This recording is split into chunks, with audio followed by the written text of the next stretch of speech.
요즘 아파트에서 직장에서 계단 직접 오르내리시는 분들 많으시죠. 계단 오르내리기가 운동이 되는 줄 알지만 얼마나 건강에 좋은지 한번 들어보시죠. 순천향대 가정의학과의 이희정 교수 자리했습니다. 어서 오세요. 교수님 혹시 직접 이렇게 오르내리고 하십니까? 뭐 직장이나 뭐 집에서? 네. 저는 아이를 둘 가진 주부거든요. 네. 그래서 아줌마 의사이다 보니까 네. 어디를 일부러 시간을 내서 운동을 하러 갈 수가 없어요. 그래서 병원에서 네. 틈새 시간에, 네. 점심 시간에, 또 출퇴근 시간에 주로 계단으로 이용하면서 운동을 하고 있습니다. 네. 계단 오르내리는 건 뭐 누구나 그게 좀 건강에 좋겠지 하지만 구체적으로는 모른단 말이죠. 그래서 하나씩 좀 따져보겠습니다. 우선 계단 오르내리기를 하면 하체 근육, 이건 좀 당연한 것 같고요. 척추 뭐 이런 데도 좋은가요? 네, 계단을 오르는 운동 자체가 한쪽 발을 중심을 옮겨가면서 운동을 해야 되는 상황이기 때문에 척추를 지지해주는 그 근육과 또 엉덩이를 지지해주는 근육, 또 허벅지 근육이 같이 계속해서 반복적으로 운동을 하기 때문에 그 모든 근육들이 발달될 수가 있습니다. 지금 화면에 그래도 아무래도 운동화를 신고 올라가는 자료 화면이 나왔는데 그래도 역시 구두보다는 운동화를 신고 하는 게 낫겠죠? 그럼요. 이렇게 굽이 높은 구두를 신으면은 운동 효과도 떨어질 뿐만 아니라 안전의 위험도 있습니다. 그래서 되도록 운동화를 신고 계단을 운동하시는 것이 좋습니다. 네, 알겠습니다. 자, 그러면 우리 주변에 물론 계단 오르내리기 벌써부터 하시는 분들 뭐 수도 없이 많지만 진짜 계단 오르내리기를 통해서 효과 봤다고 하시는 분들 한번 만나보시죠. 화면 보시겠습니다. 광주에 살고 있는 신진효 씨인데요. 계단 오르면서 건강의 변화를 느껴서 관련 블로그를 운영하고 있습니다. 10년 전에는 허리 통증 때문에 앉아있는 것조차 쉽지 않았다고 하는데요. 그가 건강을 되찾게 된 결정적인 계기가 계단 오르기 때문입니다. 제가 30대 중반에 교통사로 크게 당하고 나서 이런 거 저런 운동 아무것도 해도 안 되다가 10년을 지나서 40대 중반에 계단 오르기를 만나서 지금까지 온 게 10년을 했습니다.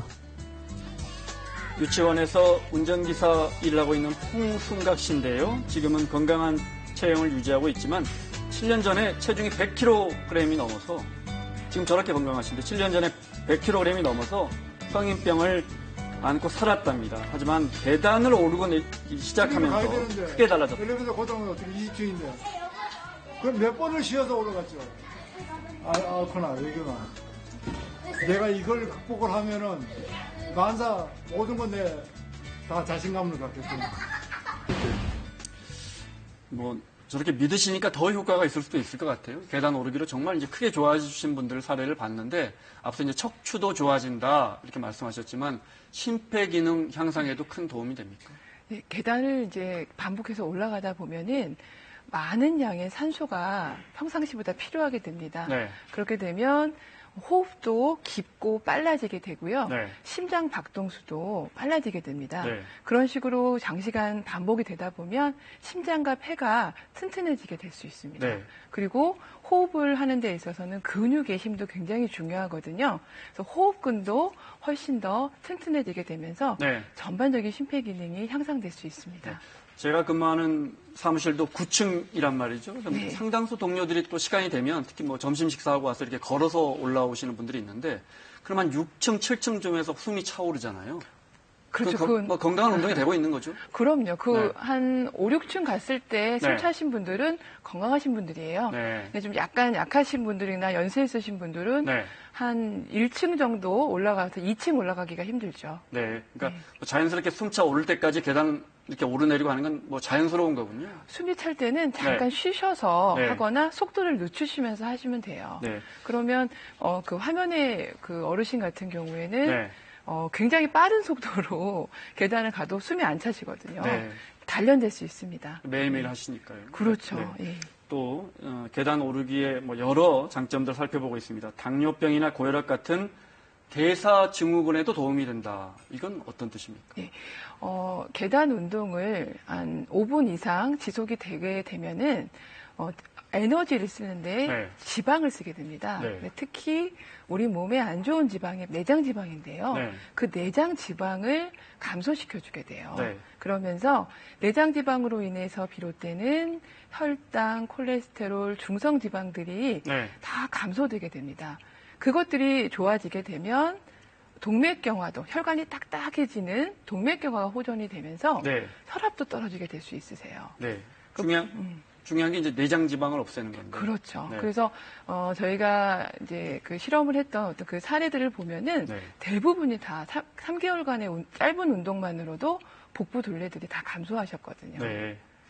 근데 이제 내장 지방을 흔히 태운다고 말씀하시잖아요. 네. 줄이기 위해서. 그렇죠. 그 정도 태우려면 네. 뭐 어느 정도나 계단 오르내리기를 좀 일상적으로 해야 할까요? 보통 우리가 운동에서 의학적으로 권하는 게 밥 한 공기 정도의 에너지를 소모하도록 하거든요. 네. 그래서 다른 운동 하나도 안 하시고 계단만 한다면 30분 정도의 운동을 한다면 밥 한 공기 정도의 그 열량인 300칼로리가 소모될 수 있습니다. 네. 그러니까 뭐 하루에 뭐 아파트 10층 산다고 해서 한두 번 운동 가지고는 밥 한 공기 열량도 안 되는군요. 하면 좀 꾸준히 하셔야겠군요. 그렇죠. 네. 네. 제일 많이 궁금해하시는 것 중에 하나가 이겁니다. 그런데 좋은 줄 아는데 무릎 관절이 안 좋은 분들에게는 오히려 해가 되는 거 아니냐. 이건 어떻습니까? 네, 그러니까 무릎 관절 안 좋으신 분들이 대부분 뭐 계단은 고사하고요. 네. 잘 걷지도 않으시려고 해요. 아프니까요. 네, 네. 아프니까요. 네. 그런데 이제 아프다 보면 안 걸으면 자꾸 더 약해지면서 악순환이 돼버립니다. 근데 이제 계단 오르기가 관절이 아프신 분들이 못할 수 있는 운동이 아닙니다. 네. 그래서 본인이 하실 수 있는 범위까지만 하고 진짜 한 계단도 못 걸으시겠다 그러면 먼저 관절을 움직일 수 있는 근육 운동을 먼저 한 후에 네. 시작하신다면 충분히 하실 수 있고요. 오히려 계단 오르기 운동이 평지를 걷는 운동에 비해서 다리나 허리 쪽의 근력을 강화시켜주는 운동이기 때문에 네. 다리가 아프신 분들 또 허리가 아프신 분들에게는 오히려 더 도움이 되는 운동입니다. 해당 근육을 더 오히려 강화해 줄 수 있다. 그렇죠. 네. 네. 이번에 저희 그 KBS 프로그램 중에 생로병사와 함께 실험하셨어요, 교수님께서. 네. 저희가 이제 자료 그림 준비했는데 결과를 좀 설명해 주시면요. 네. 저희가 이제 3개월을 텀을 주고요. 네. 운동 전에 검사를 했고, 네. 운동 이후에 검사를 했습니다. 네.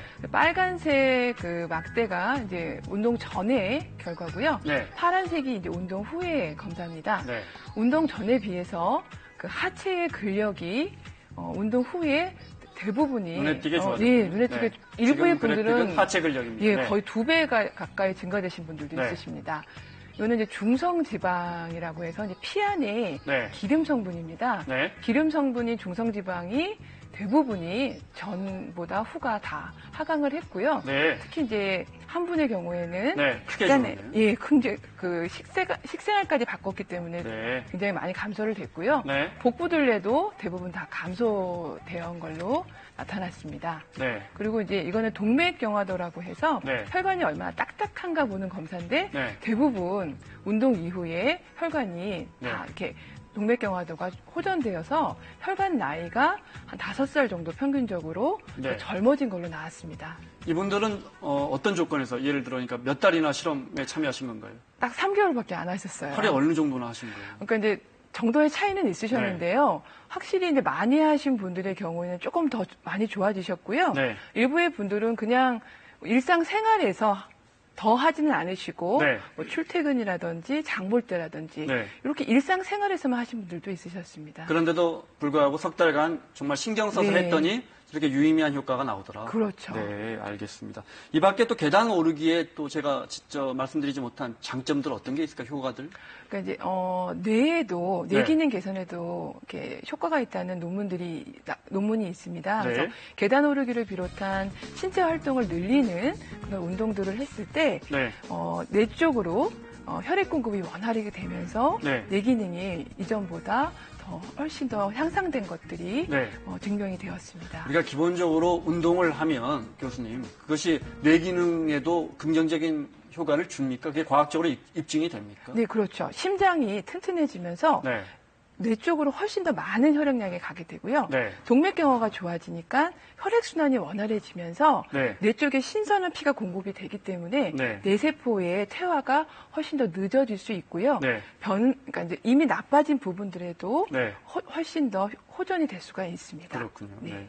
자, 뉴스 보니까 어느 대학병원에서 이렇게 누가 계단 많이 오르내리나 어플리케이션 해가지고 누가 1등 했는지 알아보는 어플리케이션까지 등장을 했다고 하는데 네. 자, 하는 것도 중요하지만 어떤 자세로 계단을 오르내리는 게 또 중요한가요?